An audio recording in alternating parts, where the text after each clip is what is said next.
जय हिंद। आप सभी का स्वागत है स्टडी पॉइंट में। क्या आपको पता है कि स्टैटिक जीके का सिर्फ एक टॉपिक किसी भी सरकारी एग्जाम जैसे यूपीएससी, एसएससी, रेलवे में आपके 2 से 3 नंबर 100% पक्के करवा सकता है। और वो टॉपिक है भारत के प्रमुख बांध, मेजर डैम्स ऑफ इंडिया। हमारा वादा है वीडियो पूरा देखने के बाद कभी कोई सवाल गलत नहीं होगा। तो चलिए शुरू करते हैं आज का टॉपिक। बिल्कुल। और आज की हमारी ये चर्चा बहुत ही खास होने वाली है, क्योंकि हम आज सिर्फ रटने वाले नहीं हैं। हाँ एकदम।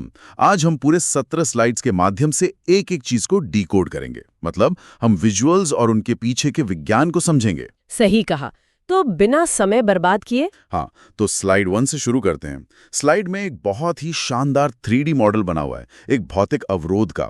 अक्सर जब हम बांध सुनते हैं तो दिमाग में बस पानी रोकने वाली एक बड़ी सी दीवार आती है ना? बिल्कुल। और देखिए, ये सबसे बड़ी गलतफहमी है। स्लाइड में जो अलग अलग आइकन्स दिए गए हैं, जैसे पानी की बूंद, बिजली का निशान और वो जो सुरक्षा शील्ड बनी है। हाँ, वो 3 आइकन्स। जी, ये आइकन्स बता रहे हैं कि बांध सिर्फ एक दीवार नहीं है, बल्कि ये बहुआयामी होते हैं। मतलब सिंचाई, पीने का पानी, जल विद्युत और सबसे अहम वो सुरक्षा शील्ड विनाशकारी बाढ़ से बचाव को दर्शाती है। क्या बात है! मतलब ये पानी की दिशा और ऊर्जा को प्रबंधित करने का एक पूरा यंत्र है। एकदम सही। तो ये स्लाइड यहीं समाप्त होती है। अब ये जानना दिलचस्प है कि ये दीवारें कितने प्रकार की होती हैं। तो आइए अगली स्लाइड पर चलते हैं। हाँ, ये स्लाइड 2 बहुत तकनीकी और जरूरी है। बिल्कुल। इस स्लाइड में 3 प्रकार के बांध दिखाए गए हैं। गुरुत्वाकर्षण, मिट्टी या रॉकफिल और चाप यानी आर्च बांध, और साथ में भाखड़ा, हीराकुंड और इडुक्की के उदाहरण हैं। लेकिन ये जो चित्रों में लाल तीर बने हैं, ये क्या हैं? देखिए, यही इन तीरों में ही पूरी इंजीनियरिंग छिपी है। अगर आप पहले चित्र में गुरुत्वाकर्षण बांध को देखेंगे तो लाल तीर जो पानी का दबाव दिखा रहे हैं वो सीधे नीचे की ओर है। अच्छा, मतलब सारा वजन सीधे जमीन पर। बिल्कुल।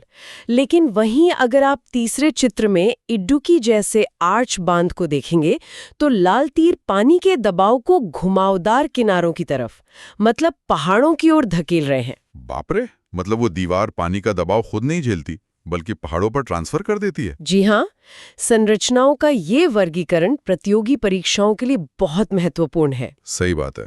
इस बुनियादी समझ के साथ ये स्लाइड पूरी होती है। अब अगली स्लाइड की ओर बढ़ते हैं, जो इन संरचनाओं के राष्ट्रीय महत्व को दर्शाती है। स्लाइड 3।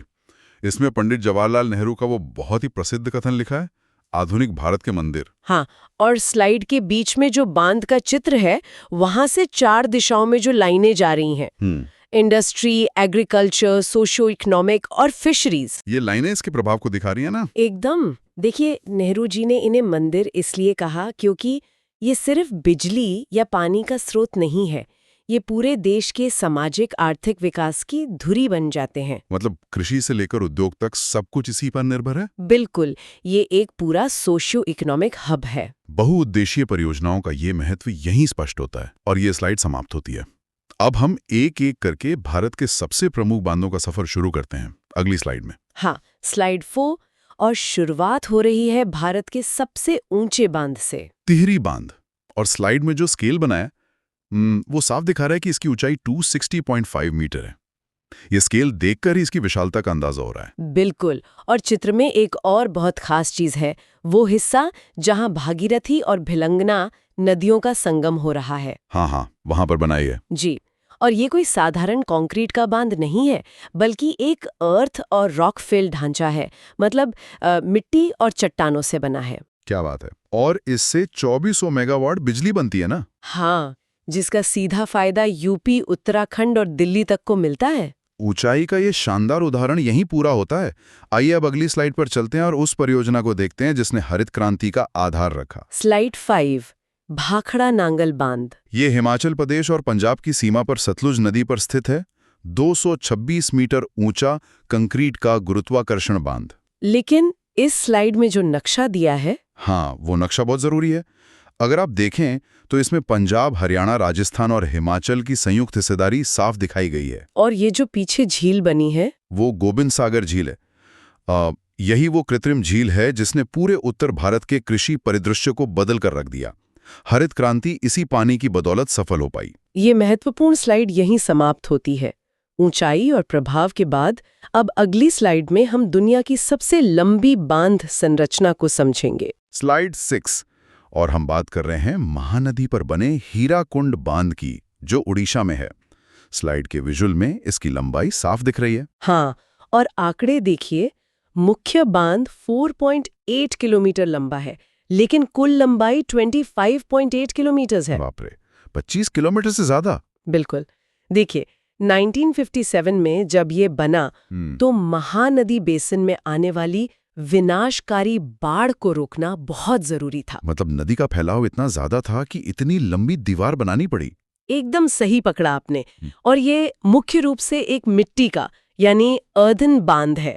आज ये संबलपुर क्षेत्र का सबसे प्रमुख केंद्र है। लंबाई का ये विश्व रिकॉर्ड यहीं संपन्न होता है। अगली स्लाइड पर चलते हैं, जो एक ऐसी नदी की बात करती है जो 4 राज्यों की जीवन रेखा है। स्लाइड 7, सरदार सरोवर बांध, नर्मदा नदी पर। गुजरात के नवगांव में स्थित ये विशाल गुरुत्वाकर्षण बांध है और नक्शे में दिख रहा है कि 4 राज्य गुजरात, एमपी, महाराष्ट्र और राजस्थान इससे लाभान्वित होते हैं। हाँ, लेकिन इस स्लाइड में एक बहुत ही विश्लेषणात्मक बिंदु भी है। क्या आपने नर्मदा बचाओ आंदोलन का विशेष उल्लेख देखा? हाँ, वो नीचे लिखा हुआ है। इसका परीक्षा से क्या संबंध है? देखिए, जब इतना विशाल बांध बनता है तो उसकी ऊंचाई के कारण बहुत बड़ा क्षेत्र डूब जाता है, जिससे लोगों का विस्थापन होता है। सामाजिक प्रभाव। बिल्कुल। हमें बिना किसी राजनीतिक पक्षपात के सिर्फ परीक्षा के नजरिए से समझना होगा कि ऊंचाई, विस्थापन और पर्यावरण के बीच का ये संतुलन हमेशा सवालों में रहता है। इस सामाजिक भौगोलिक चर्चा के साथ ये स्लाइड पूरी होती है। अब दक्षिण की ओर मुड़ते हैं अगली स्लाइड में। स्लाइड 8, नागार्जुन सागर बांध, कृष्णा नदी का गौरव। जी, ये तेलंगाना और आंध्र प्रदेश की सीमा पर है और दुनिया के सबसे बड़े चिनाई यानी मेसिनरी बांधों में से एक है। इस स्लाइड में जो विशाल पानी के क्यूब वाला 3D ग्राफिक है वो बहुत आकर्षक लग रहा है। वो क्यूब इसकी अत्यधिक जल धारण क्षमता मतलब वाटर होल्डिंग कैपेसिटी को दर्शा रहा है। अच्छा। और 1967 में बने इस बांध का नाम प्रसिद्ध बौद्ध विद्वान आचार्य नागार्जुन के नाम पर रखा गया था।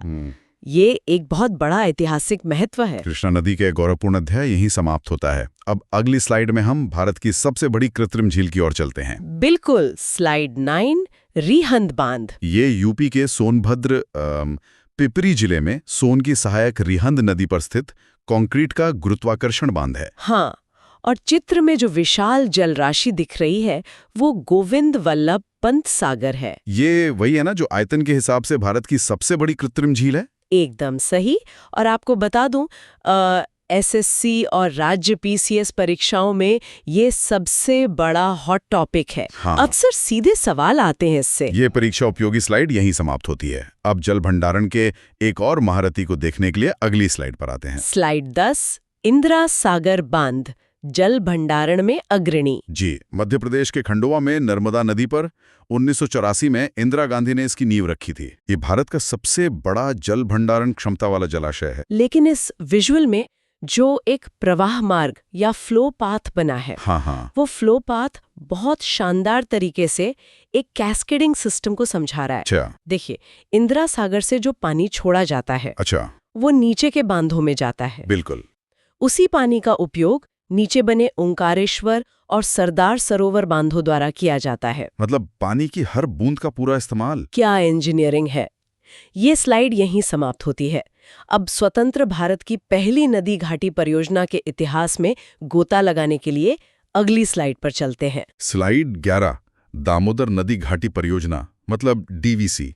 1948 में इसकी स्थापना हुई थी। इस स्लाइड में लिखा है कि दामोदर नदी को बंगाल का शोक कहा जाता था और इसमें 4 बांधों के नाम हैं, तिलैया, मैथन, पंचेत और कोनार। हाँ, और स्लाइड के कोने में जो अमेरिका और भारत के झंडे वाला विजुअल है और साथ में टीवीए लिखा है। हाँ, टेनेसी वैली अथॉरिटी। बिल्कुल, भारत ने अमेरिका के उसी सफल मॉडल को अपनाया था। मतलब सिर्फ एक बांध नहीं बनाया, पूरा नेटवर्क खड़ा किया, जिससे बाढ़ भी रुकी और कोयला खदानों को बिजली भी मिली। भारत के आधुनिक निर्माण की ये ऐतिहासिक स्लाइड पूरी होती है। अब कृषि से जुड़ी एक बेहद अहम परियोजना के लिए अगली स्लाइड पर मुड़ते हैं। स्लाइड 12, तुंगभद्रा बांध, कर्नाटक के विजयनगर होस्पिट में कृष्णा की सहायक तुंगभद्रा नदी पर। ये कर्नाटक और आंध्र प्रदेश की संयुक्त परियोजना है और स्लाइड में जो कपास और धान के आइकन्स बने हैं, हाँ, कॉटन और पैडी। जी, इस पंपा सागर जलाशय ने पूरे रायचूर दोआब क्षेत्र को देश का सबसे उपजाऊ क्षेत्र बना दिया है। दोआब मतलब दो नदियों के बीच की जगह है ना? एकदम सही। और ये कपास और धान की खेती के लिए वरदान साबित हुआ। कृषि और सिंचाई की ये महत्वपूर्ण स्लाइड यहीं समाप्त होती है। अब एक ऐसे बांध की ओर बढ़ते हैं जो भूगोल का एक बहुत ही संवेदनशील और पसंदीदा विषय है। अगली स्लाइड में स्लाइड 13, कोयना बांध। जीवन रेखा कहते हैं। हाँ, लेकिन इस स्लाइड में जो जमीन के अंदर लाल रंग की दरार या क्रैक दिख रही हैं, वो बहुत डरावना और तकनीकी पहलू है। दरार?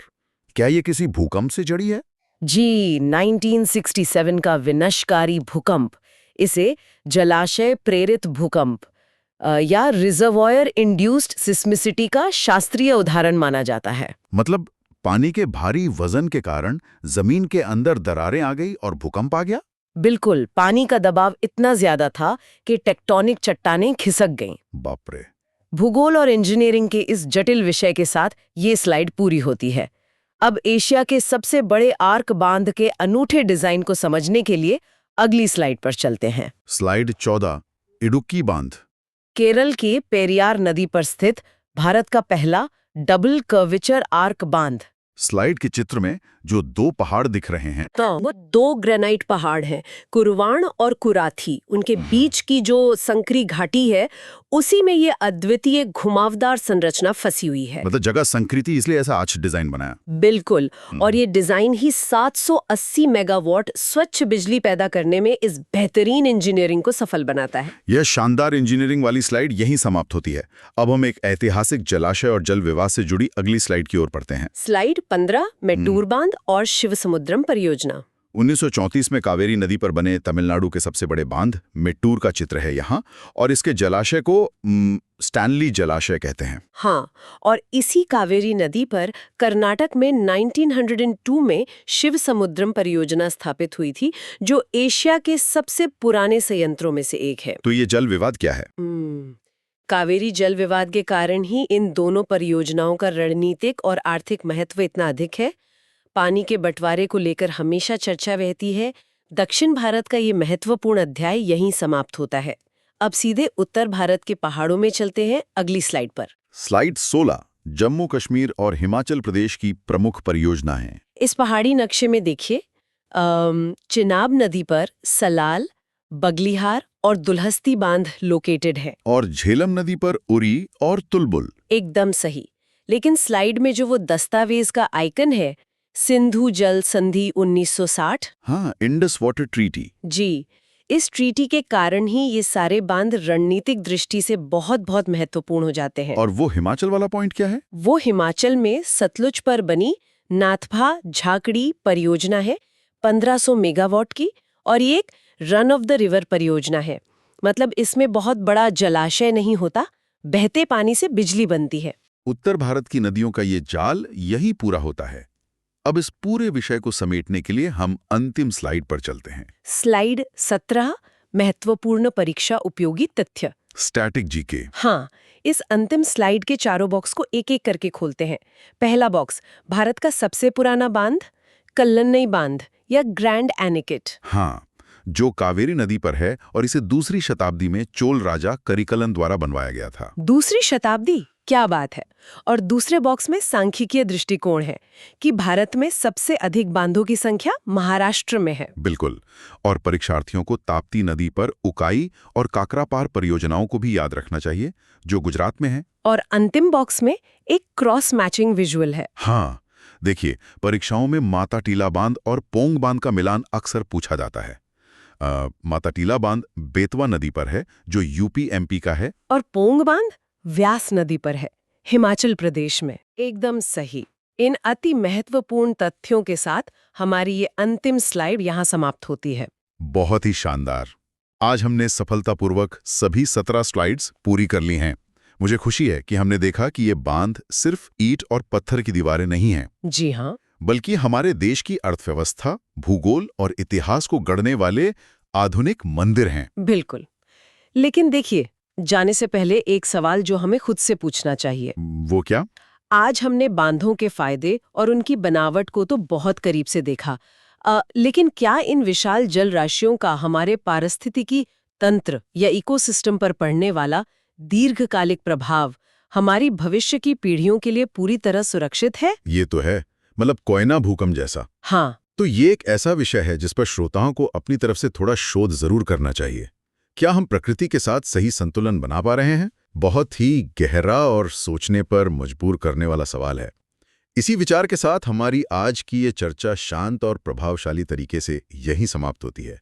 पढ़ते रहिए और खोजते रहिए।